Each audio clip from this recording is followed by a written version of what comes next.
Kepala Yayasan Pendidikan Non-Formal di Tulang Bawang bernama Paijo ditangkap petugas kejaksaan karena mengkorupsi dana bantuan operasional penyelenggara atau BOP pendidikan untuk masyarakat.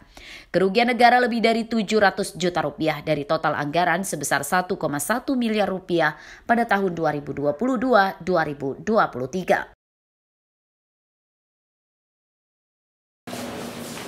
Dana bantuan pendidikan diberikan untuk Pusat Kegiatan Belajar Masyarakat atau PKBM, yakni sekolah non-formal yang didirikan untuk sekolah paket A, B, dan C atau setingkat SD, SMP, dan SMA.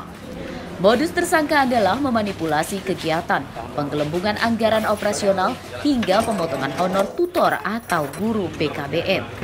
Telah melakukan penetapan tersangka berinisial P selaku Ketua Yayasan PKBM Raden Intan dalam dugaan tindak pidana korupsi pelaksanaan pelatihan pada Pusat Kegiatan Belajar Masyarakat.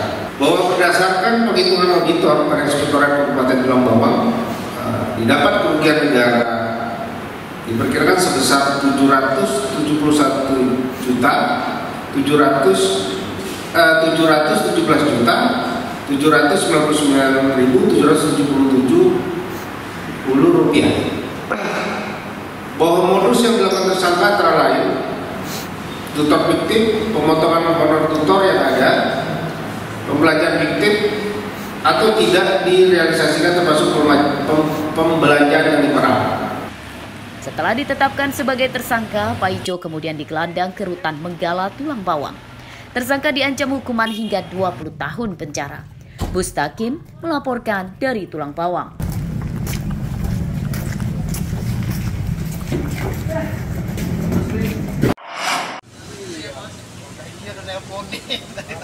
Lahan seluas 8.500 meter persegi milik terpidana kasus korupsi pelebaran Jalan Insinyur Sutambi, Lampung Selatan disita Kejaksaan Negeri Bandar Lampung.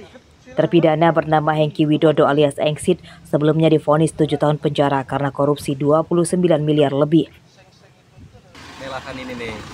Penyitaan lahan di Kelurahan Pengajaran Pulau Betung Utara, Bandar Lampung disaksikan aparatur kelurahan dan pihak Badan Pertanahan Nasional.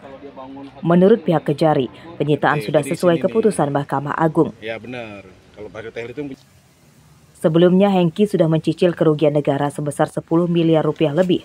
Nantinya lahan ini akan dilelang untuk membayar kekurangannya sebesar 11 miliar rupiah lebih. Jadi hari ini kami melaksanakan sita eksekusi terhadap putusan Mahkamah Agung RI nomor 6229 garing Kapitsus 2023 tanggal 23 November 2023 yang telah inkrah dan ini adalah untuk pengembalian terhadap uang pengganti yang wajib dibayarkan oleh terpidana tersebut. Kerugian negara berdasarkan putusan Mahkamah Agung RI itu sebesar 21 miliar rupiah. Yang sudah dibayarkan, Bang?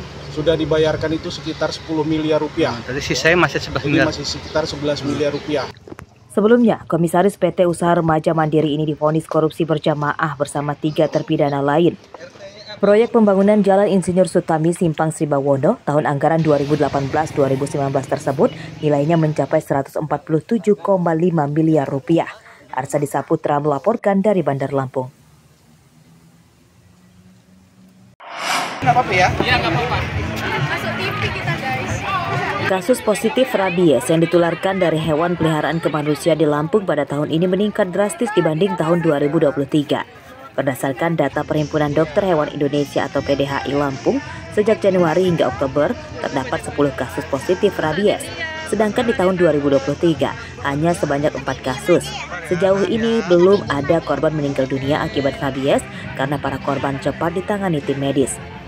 Kita membutuhkan 70% coverage vaksinasi ya, tetapi memang sampai secara total paling angkanya di atas 10%, di bawah 10%. Jadi masih sangat kurang untuk vaksin.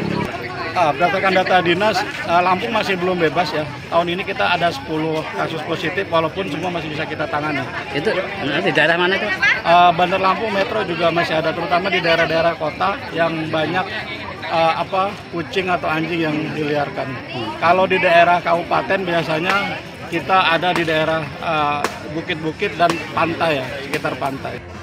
Untuk menekan angka kasus penularan rabies, pemerintah melalui Balai Karantina Lampung meningkatkan vaksinasi anti rabies untuk hewan peliharaan kucing anjing. Di antaranya dilakukan pada hari Minggu pagi kemarin di lingkungan Fakultas Pertanian Universitas Lampung.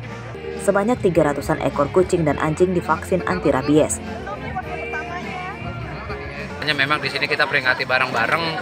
Tujuannya sih sebenarnya untuk membangun kesadaran lah buat masyarakat.